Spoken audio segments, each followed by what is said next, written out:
Glória. Aleluia. Glória. Convido a todos para que nós venhamos abrir Atos dos Apóstolos, capítulo 1, versículo 11. Glória a Deus.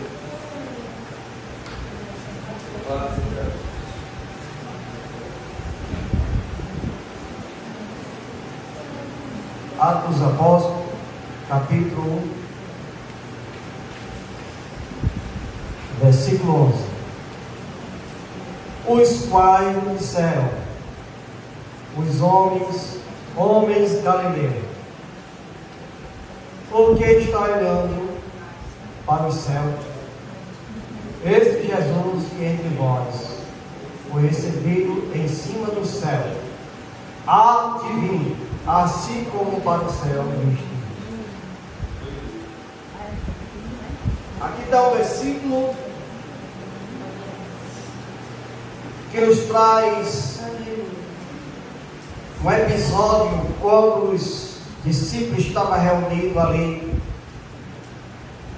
diante da instrução do mestre, depois que ele ressuscitou após 40 dias. Jesus tinha aparecido a 2 discípulos de caminho da aldeia de Maú, depois apareceu aos 11, e assoprou sobre ele o Espírito Santo e começou a dar instruções, e começou a ensinar, e fechando os 40 dias ali reunidos, todos ali, Jesus dando as instruções, e começa a subir aos céus. E a nuvem ocultou diante dos olhos de todos.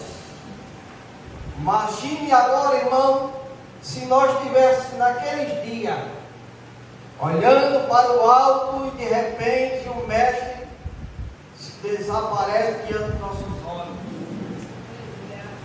Como seria o nosso sentimento naquela hora, naquele momento, neste exato momento que nos traz o texto? Como os demais discípulos daqueles dias que estavam reunidos, vendo o seu mestre indo aos céus. E agora ele se retira, vai ao cenário, esperar a promessa, a qual o mestre falou para eles que ficassem em Jerusalém. Glória.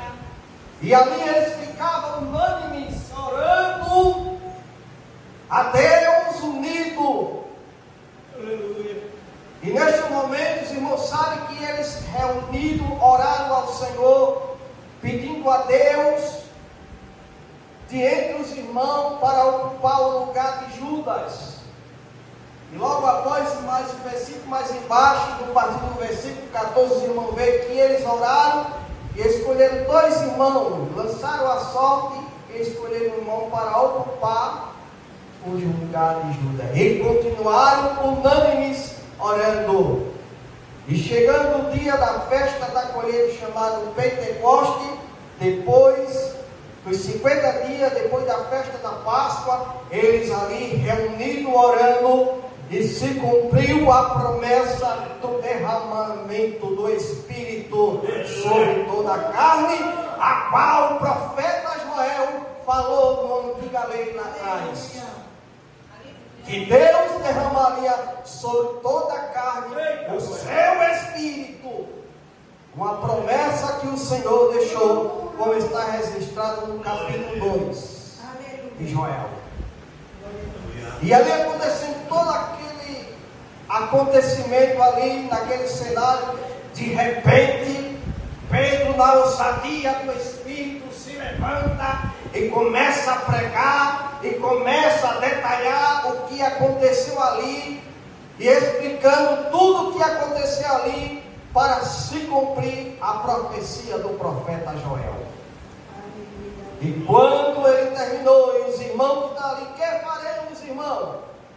E Pedro falando para arrepender dos vossos pecados e recebereis o dom do Espírito Santo. E quase 3.000 almas se agregaram.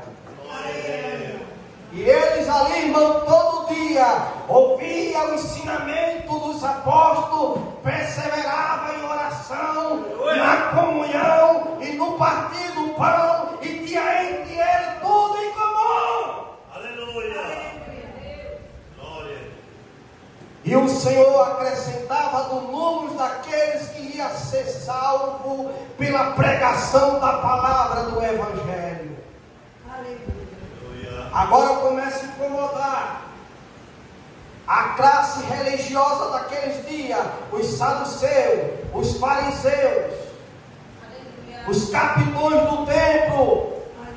Começa a se reunir, começa a articular para tentar impedir o crescimento daquele grupo dos nazarenos. E agora começa a perseguição religiosa. E agora começa a perseguição. E até as autoridades romanas. E para ele, o cristianismo se tornou uma ameaça para ele. E quanto mais fazia oposição, a igreja crescia. Quanto mais perseguia, a igreja crescia. Quanto mais fazia oposição, a igreja pregava. Quanto mais os irmãos apanhavam, a igreja continuava pregando o Evangelho. Como nos traz no capítulo 3, na hora da oração, João e Pedro subiam a hora da oração. Veja só, irmão, um milagre, um acontecimento que o irmão, a irmã faz em nome do Senhor incomoda. Uma coisa é ser religioso e uma coisa é seguir a religiosidade. A forma correta de ser religioso é aquele que é temente, que respeita e obedece os mandamentos do Senhor. Tem muitos que dizem que eu sou crente,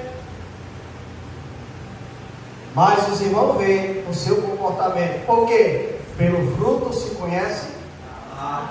Pelo fruto se conhece. Pelo comportamento se conhece.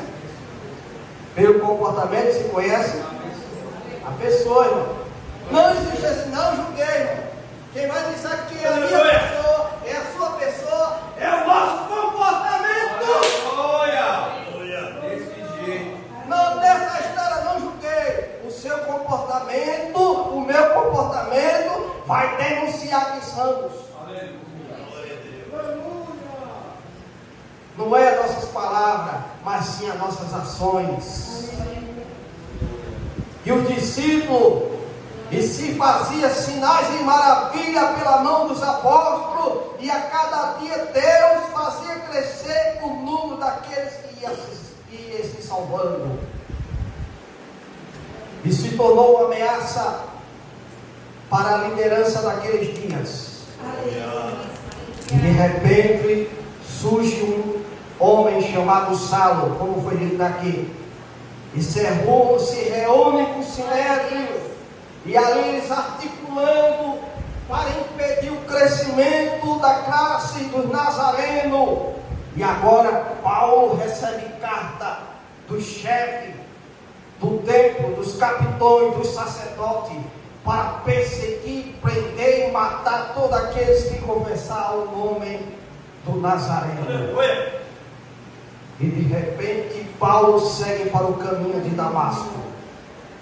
Tem uma tradução e outras traduções. Uma tradução de quase meio-dia, e tem uma tradução ao meio-dia. Subitamente aquela visão, um clarão de luz aparece entre ele, e ele cai por terra, e ele vê uma voz em hebraica de Saulo, Saulo, porque tu me persegues? E ele, quem é, Senhor? Jesus, a quem persegue. Olha, irmão, quem me persegue, ele está perseguindo Jesus. Quem está perseguindo a igreja, quem quer impedir a pregação da igreja, quem quer impedir o crescimento da igreja, está tentando impedir a Cristo. Quem rejeita a igreja, rejeita a Cristo.